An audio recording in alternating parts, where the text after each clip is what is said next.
Welcome back to RedditReeds. Today we'll be looking at r/EntitledParents, where a crazy Karen tries to yell at an ambulance worker while he's trying to save a lady's life. This is a post by Puka Dragon. You all wanted the story, and here it is. This was my second year working at Walmart. As it was a slow day, I was browsing the area around electronics, so it was neat when management came around. And when I was by the DVDs, I noticed a few cases hiding behind some products. The DVDs were there and fine, but I saw the digital downloads were gone. This did throw me off a bit because usually people would just take the whole thing and leave the case. But no, just the downloads. So I placed them in the damage cart and wrote, missing digital downloads. And plus the packages were open, so we couldn't sell them because the disc could be damaged for all we know. As soon as some of my associates come back along with Awesome Manager, he asked if anything happened.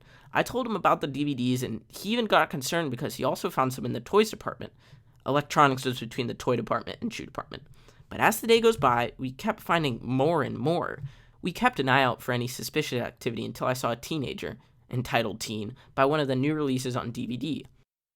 Awesome Manager also saw this and called in one of the security guards to keep an eye on the teenager. And that's when we can hear something opening and closing a DVD case. Awesome Manager immediately took action and walked up to him. "Miss, may I ask what you were doing?" "I'm just browsing for something for my little brother." She was rolling his eyes at him. Awesome Manager noticed something small in her hand and one of the DVDs shoved into the back of the shelf with the open case. "I can't have you opening the DVDs." "Well, how do I know if you're not going to sell empty cases?" She was getting very hostile very quickly. "I get that, miss, but you're still not allowed to do that." Entitled Teen was getting very defensive until the security guard was on site. And that's when I saw a woman coming down the aisle to stand by her. And that's when I knew it was the entitled mom. "Is there something wrong, sweetie?" "Yes, he's accusing me of stealing." "Miss, me and my associate..." "My daughter would never steal. How dare you accuse her of that?" I was worried for Awesome Manager because he was a retired veteran. Can't remember if it was the Navy or National Guard. And he was prone to use his veteran voice if someone pushes him too far. I was almost on the receiving end of it one time, but he held back. "Ma'am, I can see the downloads from the DVD in your daughter's hand." Entitled Mom and Entitled Teen were yelling at him at this point that it brought the store manager over because he could hear the yelling from the shoe department. "OP, is something going on? I can hear yelling all the way from the shoe department." We've been finding open DVD products with the digital downloads missing, and Awesome Manager found the culprit. He nods at me and walks over to Awesome Manager, Entitled Teen, and Entitled Mom. "Awesome Manager, is everything all right?" "Your manager is accusing my daughter of stealing, and I will not tolerate it. I demand him to be fired and be compensated of the stress he's putting us through." As store manager was going to ask Awesome Manager, Entitled Teen opened her jacket a bit, and tons of the digital downloads fell out from the inside of her jacket. I was even shocked as we all witnessed what just happened. Security was close by and looks at store manager to give the signal, which was immediately, but security guard has to call for backup because Entitled Teen tried to run for it. Security guard caught her, but Entitled Mom was now trying to get the guard to let go. Luckily, another security guard showed up and got her too. We had to empty the jacket Entitled Teen had, and she had over $200 worth of DVD digital downloads that were taken from their cases. We couldn't sell the DVDs, so they were put in for damages. Awesome Manager had to call the police, and the cops had to take them away, and they were banned from other Walmarts as well. Even Awesome Manager was wondering why bother taking the digitals instead of the whole thing. I told him that it could be a scam she was doing by selling the digitals at a high price and rips the people that buys them off by downloading the digital so they couldn't use it. Someone did this to our game and sell them at GameStop. He thought I had a good point and just shrugs it off. I was afraid you were going to go flippy on them. Awesome Manager just laughed and said he handled worse and told me to keep it up, baby of electronics.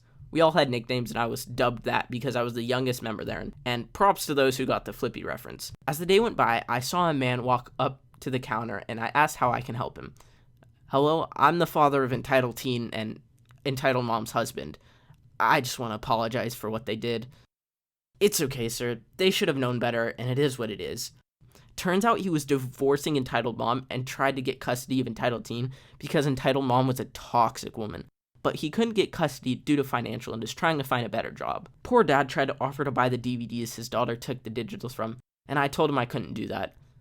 Poor dad kept insisting, but I told him I would get in trouble, and he lets it be. I haven't seen poor dad since I've worked there, so I hope he's doing good and got custody of the daughter. This is a post by Blue Light Bookworm.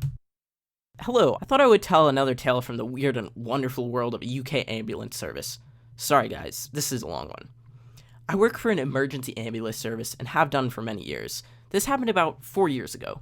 My crewmate and I were sent a call to our computer/sat-nav at about 2 p.m. one very warm and sunny shift. We were given just an address at first, and that it was the highest category of calls, which means we had 8 minutes to get there, but no details on what the call was. This isn't unusual. They get an address first to save precious seconds, sending us then downgrade the job to a lower category if needs be once the details have come through. I'm driving whilst one of my favorite crewmates was in the passenger seat. So, on go the blue lights and sirens to get through the building traffic.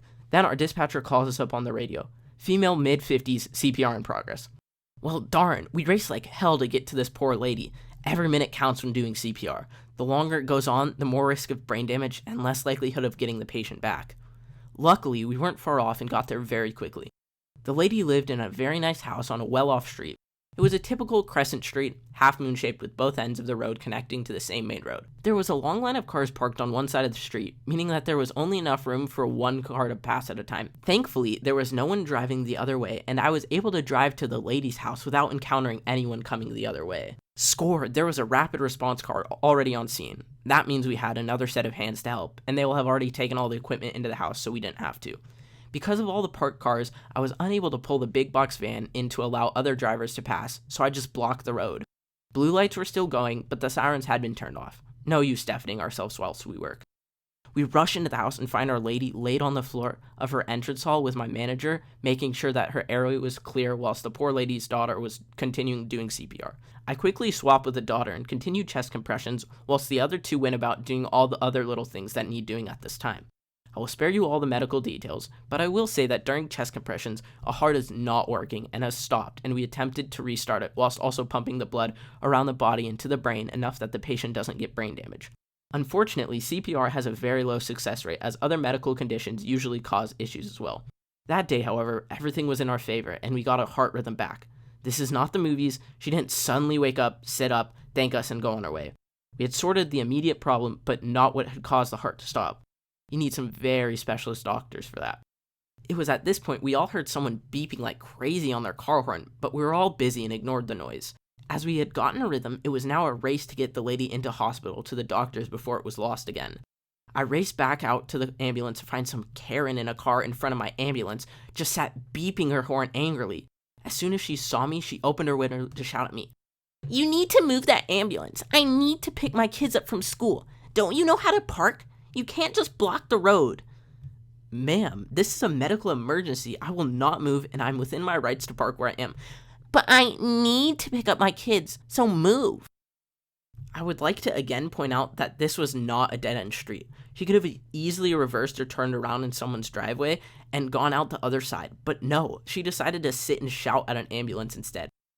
I ignore her, open the back of the ambulance, and get the stretcher out and to the house, all while Karen is shouting and swearing at me. "Karen, I deal with drunks and druggies at the weekend. You haven't managed 1/3 of the bad language I get from them. I am not moving for you." My manager had heard the shouting, but was busy, so didn't do much more than look up at me.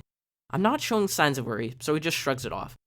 He has been working with me for long enough to know I can handle most things. We quickly lift our patient onto the stretcher just outside our house, but the movement means that her already weak heart stops again. Dang. We start chest compressions again, and as we do, we hear an almighty bang and the sound of metal scraping on stone. What has Karen done? As I'm stood nearest the road in the front garden, I'm the only one who can see what's happened. I don't know how many people know this, but outside some British homes, between the pavement and the road, there is sometimes a patch of grass called a verge. Most people don't want strangers parking their cars on this verge and tearing it up, so go to all sorts of lengths to stop people from driving on it. Around here, it is quite common to have large bits of concrete about the size and shape of half a yoga ball placed on the edges of the verge and painted white so that they are clearly visible. Can you see where this is going yet?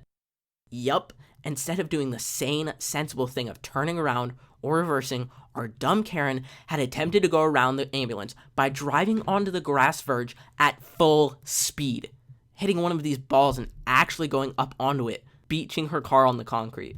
I could see her sat in the driver's seat, shouting and hitting her steering wheel. My manager doesn't even look up from the patient he's working on. "What's going on?" "Nothing, boss, just some karma at work." I take over the chest compressions as we quickly roll the stretcher to the ambulance. I see the moment Karen sees us. She was red-faced until she turned her head towards us to see 3 ambulance workers doing CPR on Our Lady. I have never seen someone go so white so quickly. She shrinks down into her chair and tries to disappear as I just smirk at her. At this point, both my crewmate and manager have seen the beach car. To be fair, it was hard to miss. And I heard a quiet, "What the F?" from my manager. We loaded the patient up, and just before we set off, we got a pulse again. Yay! A very quick run into the hospital and some excellent work by the doctors meant that Our Lady was awarded a brilliant prognosis and able to leave the hospital not long after. Sorry, can't remember how long she was in for. Don't know what happened to Karen. Maybe she's still stuck there for all eternity. That was r/EntitledParents. If you enjoyed the video, make sure to hit that like button and subscribe for some more Reddit content.